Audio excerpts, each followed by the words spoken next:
So yun na nga mga kaibigan, welcome here again sa ating video, no? Actually, nagawan ko na to ng video, pero syempre dahil request ng ating mga viewers, the same time yung ating mga followers sa ating channel at sa ating Facebook page, so gagawa natin ng tutorial syempre. So dito po mga kaibigan, ano, ang gagawin po nating tutorial ngayon, it's all about sa mga lights. Yan. Ngayon, may nag-request, syempre gagawa natin ng video. Okay. So ito po mga kaibigan, ano, actually halos lahat naman ng mga sasakyan ay halos para-pareho lang naman yung switch ng mga ilaw. So para sa mga naka-Toyota Vios, yan. So halos para-pareho lang na yan. So dito po mga kaibigan, halos nandito naman lahat ng ating mga ilaw dyan sa harap. Yung headlight, signal light, park light, daytime running light, nandito na lahat yan. So ito, kung napapansin nyo ito mga kaibigan, yan, sana malinaw. So ito pong dash na ito na nakatapat sa bilog, so indication po yan na naka-off yung ating mga ilaw, ano? Light dito, ito din po yung kanyang switch, nakahiwalay din. Ngayon, ito pong dash na to, pag nirotate ko yan pataas, yan, ang ibig sabihin po niyan ay nag-on ako ng park light. Yan. So dito na sa dashboard, makikita natin dashboard. Yan, may indicator yan ng park light ito. Yan. So naka-on po yung ating park light ngayon. Bubuksan natin ang park light sa dapit hapon, mga 6:30. Yan, pwede natin i-on yan.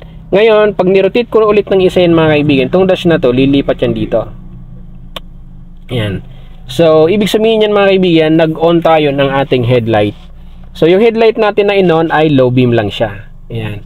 So, malalaman natin kung naka-high beam kasi magkukulay blue dyan sa ating dashboard.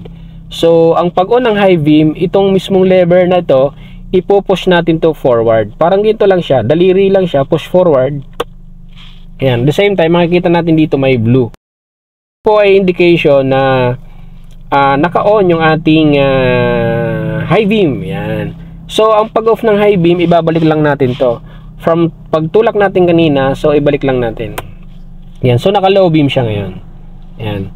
So, ngayon mga kaibigan, ito pa kasi naka-on yung ating headlight na low beam. So, ang pag-off ng mga ilaw natin ngayon, simple lang, ibabalik natin siya hanggang dito sa bilog. Yan. So, naka-off na po yung ating mga ilaw. So, yung ating fog light naman, nandito siya. Yan. So, naka-off siya ngayon. Ang pag-on ng fog light, i-rotate lang natin siya papunta dito sa symbols na yan. Yan. So, yan po yung ating fog light. Kaya lang, hindi po siya mag-activate hanggat hindi natin ino-on yung ating park light or di kaya naman yung ating headlight. So, pag ino natin yung ating park light, saka pa lamang po iilaw yung ating fog light. Ito po yung kanyang symbols dito sa dashboard. Yan. Pag naka-off yung ating park light, kahit naka-on dito sa switch, yung ating fog light, hindi po iilaw yung fog light. Dapat naka-on din yung park light natin. Alright? So, ang pag-off, balik dito at saka dito. Yan. So, ganun lang po mga kaibigan ang ginagawa dito sa mga switch ng ating mga ilaw. Anyway, mayroon naman pala tayong tinatawag na passing light. Yan. Ginagamit naman ng passing light to communicate sa other driver. Yan. Pwedeng gamitin pag mag-overtake, pag may magko-cross, yan, pwede. Ngayon, ang pag-on ng passing light, itong lever na to mismo, ipi-flip natin yan twice or thrice papunta dito sa steering wheel. Parang ganito. Yan. Pipitik-pitikin lang ito.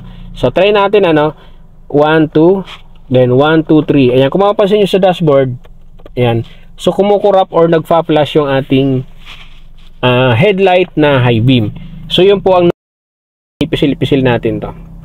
Yan, ibig sabihin, binibigyan mo ng sign or nakikipag-communicate ka sa ibang mga driver kung ano yung gagawin mo or kung ano pa yung dapat na gusto mo iparating sa ibang driver. So yan, ang mga ilaw dito mga kaibigan. At then syempre, nandito rin pala yung ating turn signal. Kung nakita nyo itong arrow na ito mga kaibigan, yan, itong arrow po na to papunta sa left at ito papunta sa right.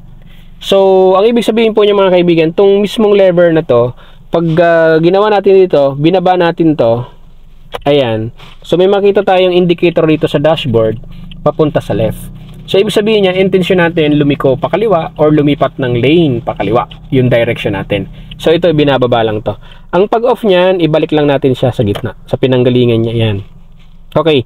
Pag ito, itinaas natin, signal up naman siya. Ibig sabihin niyan, intensyon ni driver na lumiko sa kanan or gumilid pa kanan. Lumipat ng lane niya pa kanan. So, itong lever na to, itataas lang siya. So, ganun lang po ang pag-activate ng ating turn signal left and right. And then, pag off, gitna. Yan. So, ganun lang po ginagawa dito. Actually, halos the same lang naman ng mga, lalong-lalo na yung mga basic car, para pareho lang siya. So, yun po yung mga ilaw natin dito sa ating lever. Yan. Ang tawag po dito ay combination switch or sabihin na nating headlight switch. Yan.